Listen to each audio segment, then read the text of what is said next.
Hey guys, welcome back to my channel. If you're new here, hi, I'm Kathryn Atkins, and today our video is going to be the second part of our college advice series, and that is going to be focusing on getting college paid for. So I'm going to preface all of this stuff that I'm about to share with you with this. I'm just basically talking about my personal experience and what happened for me on my journey through school and the different scholarships and things that I found. So obviously there's tons of other things, but again, just sharing my own experience and what thankfully worked out for me.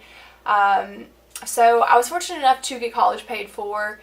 That was 4.5 years of college, which was awesome, 2 different schools. And I would have to say the first thing that, if you're watching this video, hopefully you're in high school. It's a big plus if you are.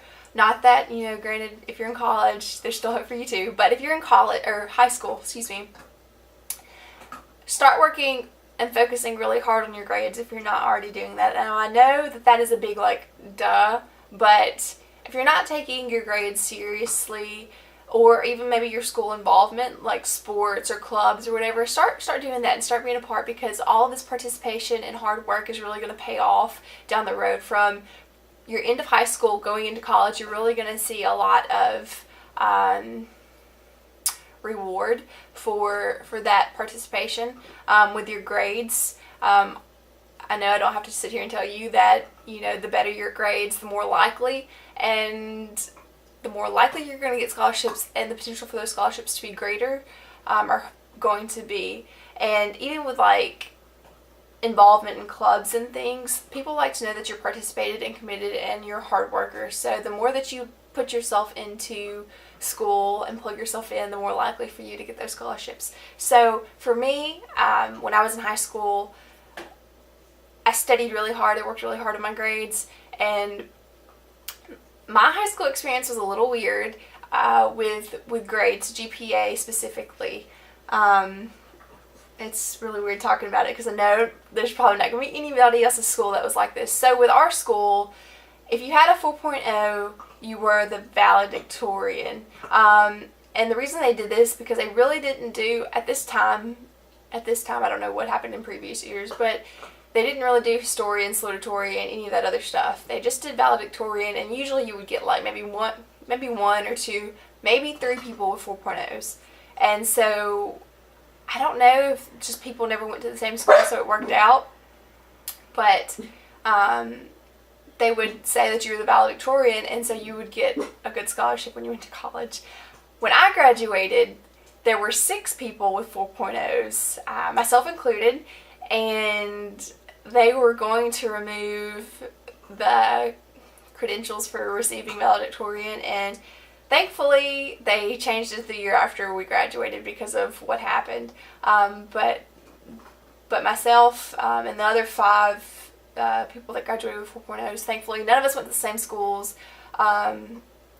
initially, so it kind of worked out when sending our transcripts and stuff. It was kind of an odd situation. But anyways, because of that 4.0 GPA and the valedictorian title, when I went to community college, I received a really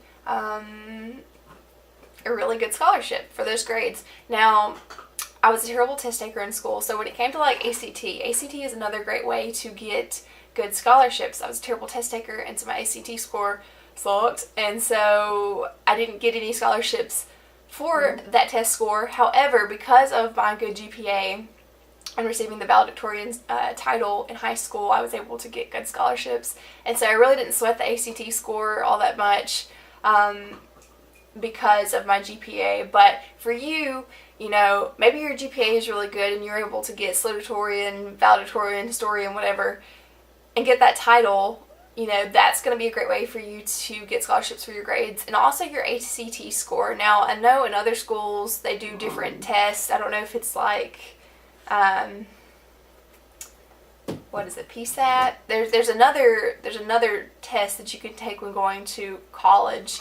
It's like ACT, and there's another one. But anyways, so if you have a good score on those tests, the potential for you to receive more grade-related scholarships in college is far, far more likely. So really encourage you now, maybe you're a freshman or sophomore or a junior and senior, work so hard on your grades. They are so incredibly important. And a lot of times people just goof off or don't take it seriously, but when it comes to getting college paid for, it starts early. This is like a planned thing. You work.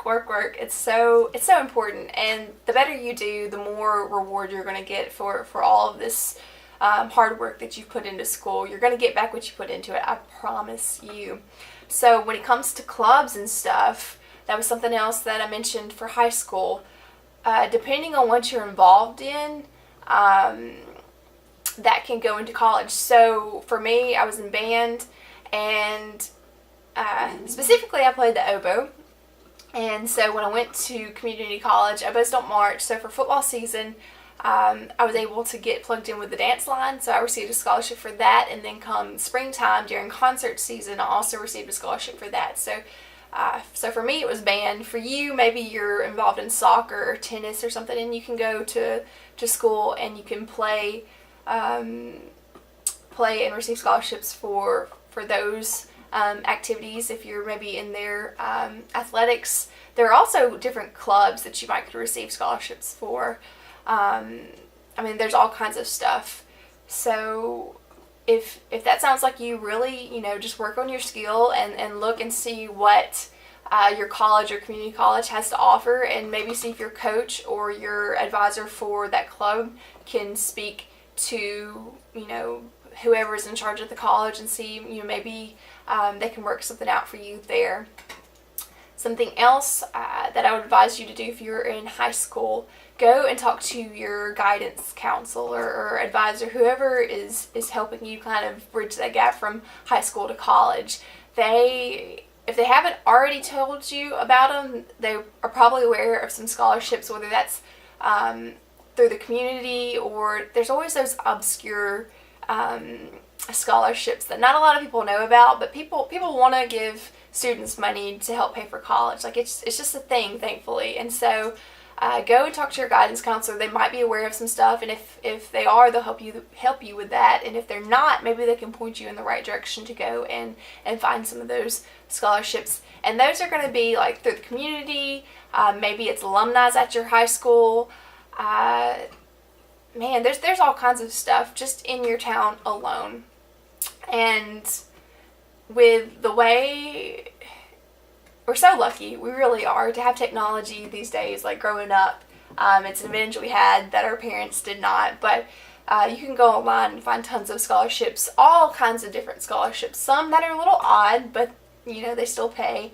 So you can go on to all kinds of different scholarship websites, and I'll have some of those listed down below for you, so you can check some of that out.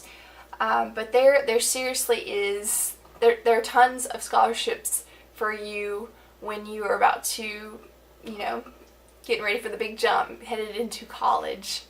Alright, so when you start applying for college, there are going to be little tabs or sections that you'll fill out that will be the college-related scholarships. And so what that's going to be, it may still be grade scholarships, but also they're going to have private donor scholarships, people that give money to the college, community college, and they are specifically for,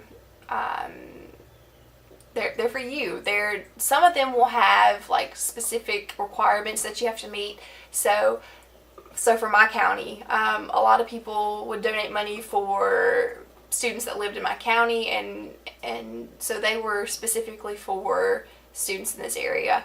And that'll be the same thing for you. There might be students that have a certain GPA, students that are going into a certain field.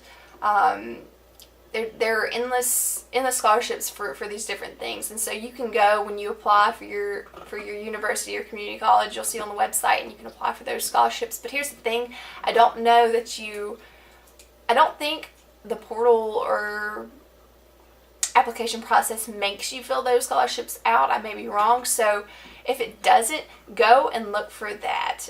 Look for scholarships through that college. There should be some little section when you're like filling all your paperwork out, registering for school or whatever, for you to apply for these private donor scholarships. And I think, a lot of people just forget about that, but make sure that you're doing that, because you never know. Like when I went to community college, I got like several little scholarships, and I had completely forgot about it, because it was like you filled out one thing, you clicked all the scholarships that you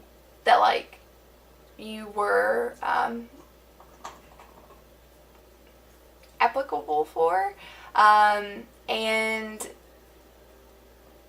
I found out later, like it wasn't just like an instantly like you got it, but later like I found out that I had the scholarship. So anyways, I kind of even forgot about it, but it was really cool. It was really cool that it worked out that way. So again, just make sure that you are looking out for those.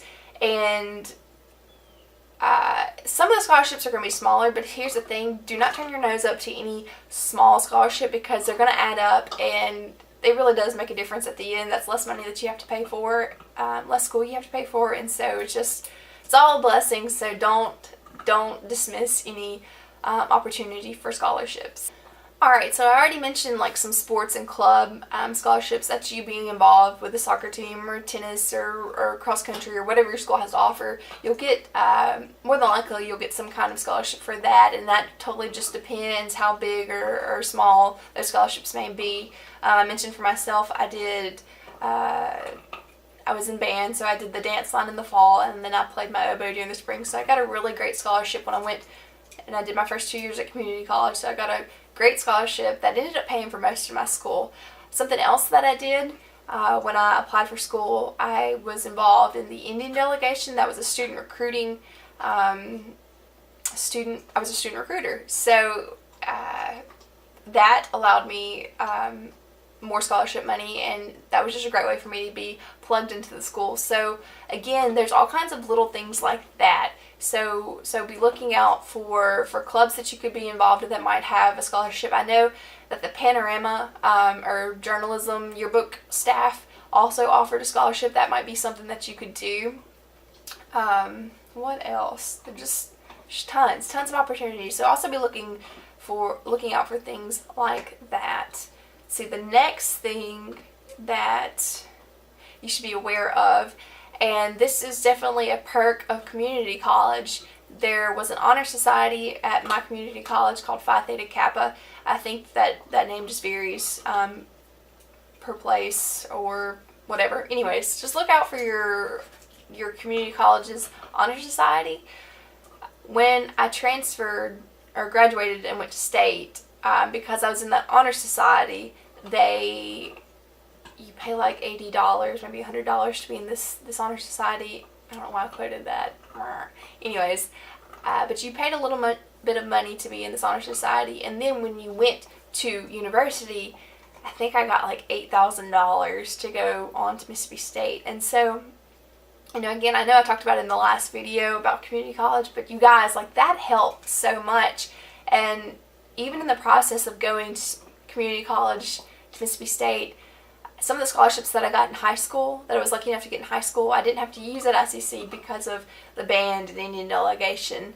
I was able to defer them until I got to Mississippi State. So be looking out and just, try so very hard to get in these clubs. And I know, you may not be the best student, but I think hard work, it really does pay off. So just try your very best, and everything will work out.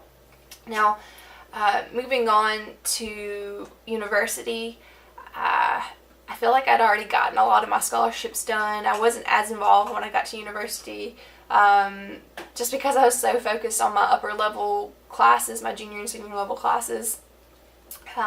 One thing that helped a lot, and thankfully I got my college paid for. College was paid for. Food, gas, housing was not.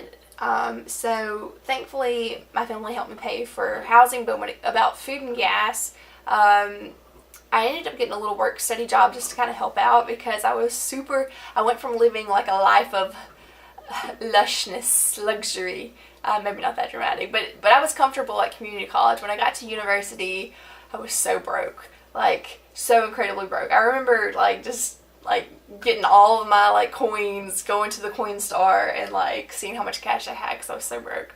But then I found out about work study. I hadn't done that before because I didn't have to. Don't be rude. I didn't have to at community college, but when I got to Mississippi State, I found out about work study, and that is also a great thing to get plugged in with. I could have done that at community college, but university as well. For me, I was an information assistant in the residence hall, and I think that was like $7.50 an hour, which it wasn't a lot, but honestly the job wasn't hard, and I could also study while I was doing this job. So things like that. So work study information assistant there. You could have been in a number of offices helping do stuff. Tons of things with work study. So if you're really needing somebody to do in school, look at that. And they're just so much more lenient when it comes to studying and your school schedule compared to working a job outside of school, because you are their employee first and foremost. But when you're doing work study, they realize like you're a student first, and work is it takes a step back. Obviously, they don't want you to slag, but you know what I'm saying. So next thing, and I feel like it's like the biggest like duh thing for most people, is financial aid. So we've got like all of our scholarships, we've got work study, and we have financial aid. And so a little more backstory. My dad was the breadwinner for our family, and my mom was a stay-at-home mom, and my dad got really sick to the point where he couldn't work anymore, and so we did not have income for hardly any of the time I was in college. So because of that, when it came to like filling out taxes or applying for financial aid, my parents didn't have an income, and so while that was hard for the family when it came to school, it kind of, I don't know, I'd say it worked itself out because it didn't, but there was, I was able to get school paid for. So, I don't know what your situation is, but if maybe you have a single mom, or maybe your situation is similar to mine where, there's just sick family members or family members that aren't able to work, or maybe just your parents or yourself, the income is not where you can really pay for school. Financial aid is a great way to help you take some of that burden off.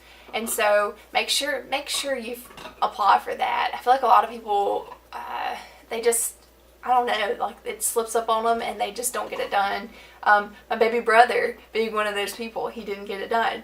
But do make sure that you are applying for that, because it really does help, and that's something that you'll get semester to semester to semester. So I had it all 4 years. I think I mentioned earlier I was in college for 4.5 years. And so that last semester, it was kind of weird. I don't think I was able to get financial aid that half semester, or maybe it slipped up on me and I didn't apply. Whatever the case was, I had a little harder time paying for school, but I'll get to that in a second. Still focusing on financial aid. So for me, it was FAFSA and MTAG. So MTAG is the state financial aid, and FAFSA is the federal, like, big boy financial aid. And I wish I remembered more about all of that, but just make sure that you apply for both of them. So that way, if one doesn't, I think that's what it is, if one doesn't pay enough, then the other one will step up and cover, will give you more scholarship. And so something else that I would say, and I know everybody's situations are different and you may not be able to do this, however, if you can, then do it this way. So financial aid is like a Pell Grant. It's one where you don't have to pay back, okay? That's the state or the federal government giving you money. Now, there are loans, your student loans, and you have to pay those back, and sometimes, and sometimes that's with interest, and those can get really steep depending on how much of a loan that you take out you need. So if you can, I would recommend you stay away from those loans. Granted, if you have to take out a loan period, those may be your best bet. Don't quote me on that because I didn't have to deal with it, thankfully. But when it comes to loans, just be careful and make sure you know what the interest is and how long you have to pay it back and all of that kind of stuff. Because if you have to take out a big loan, and the interest is really high, like it can be a pain, to try to pay all of that back. So just be careful if you deal with a loan. Try to stay away from it. But anyways, financial aid, Pell Grant, good to go. So I mentioned just a second ago, moving past financial aid, my last semester of college, that was the extra half, is my 4.5 years of college. I had run out of scholarships because I had done my 4 years and split it up over 4 years, and then I don't know what happened with financial aid. I just didn't get it that semester. I don't know if maybe it's for 4 years of school and then you don't get it anymore. I'm not really sure what happened or why I didn't have it. But anyways, I just remember thinking, like, how am I going to get school paid for? Like, it's still, X amount of dollars that I don't have. And so I just remember going, or maybe I did get like a little scholarship, but it just wasn't enough to cover it. So anyways, I just remember going to, I don't know if it was like the scholarship financial aid department, and I sat down and talked to this, so I just remember going and sitting down and talking to this man in the scholarship financial aid department, and he was so nice and so kind and was able to help me. He was able to find a scholarship for me and help me get that last semester paid for, and I still am so incredibly thankful for that. Something that I would say to you, if you are in a similar situation and are needing help from people specifically in like the financial aid scholarship department, or even in the registrar, be very kind and very patient, because these people work with all kinds of people. Some that are kind and patient, and then some people that are on edge, like, I need a scholarship, give it to me now. They deal with all kinds of people and all kinds of crap all day long. So if you are in need, be very gracious and humble, and don't go in there with bad attitude, basically, because you're needing somebody to really help you. And so, maybe you are already like calm, cool, and collected, but if you're not, just kind of like calm down before you go in there, because if you go in there with guns blazing, like, the chances of them really wanting to help you are going to be far slimmer. And so, people really tend to help people that are kind. So just kind of a little extra tip for you. If you're in an odd place, I just spit. That's cute. If you're in an odd place, just be calm and kind, because it really does make a difference, and people do want to help people that are like that. Now let me think. Is that all the stuff? Alright, so I think I've mentioned everything, all the different scholarships and financial aid. I think I've mentioned all of that to you now. I'm just going to go through really quickly and just highlight a few things that I basically already said. So financial aid, make sure you get your stuff turned in. I think that is like 2 or 3 months before the semester, the previous semester, before the semester ends, you have to have it turned in for the next semester. Does that make sense? Maybe. So a couple months in advance before the next semester. So make sure that you get all of that turned in. So we got financial aid, and try to stay away from loans if you can. Pell Grants. Work study, super important. Community college, university, look into it. Residence assistant information assistant. You could be a residence assistant. That's somebody that's actually living on campus in those dorms. You could do that. That would help pay for your housing. But information assistant, super easy, and you get to go home at night and you don't have to stay in the residence halls. Good for you if it's not your thing. Scholarships. It starts in high school, guys.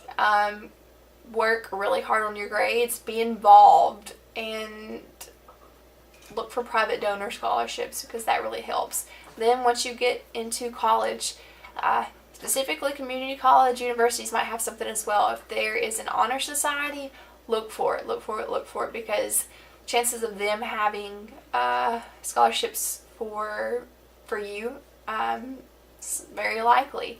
I think,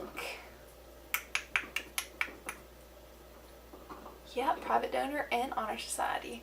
I think that's gonna be all that I have. Oh, something that I didn't do. I was saying I was speaking on my behalf. Is something that I did not do. Also, if you're like ROTC or a Marine, or I said that weird. Marine. Still sounds weird. Air Force, whatever. That would also be a way for you to get school paid for. Not that I know a whole lot about that stuff, but you can look into it if that's something that is your thing. Yeah. And just look online, because obviously there are endless scholarships. Look for brand scholarships. So like the Coca-Cola company does scholarships, and Pepsi and Walmart and McDonald's. They're out there. So the more you want your school paid for, the harder you're probably going to work. So just put the effort in, and again, you're really going to see a reward from putting forth that effort in. So yeah, I think that's all that I have for you guys. If you have any kind of questions about anything, just please leave them down below. I would love to talk to you guys more about this. If I said something that was strange or confusing, just ask me and I'll be glad to clarify, because when I get to yakking, there's no telling what's coming out of my mouth. So anyways, yeah, thank you guys so much for watching. Please feel free to subscribe to my channels. I make new videos, try to, on Wednesday, Friday, and Sunday, so you can be sticking around and looking for more videos. And next Wednesday, I will have just kind of a tips video on how to pass and survive school in your classes. Yeah, so that's going to be it for me, and I will talk to you in my next video. Bye, guys.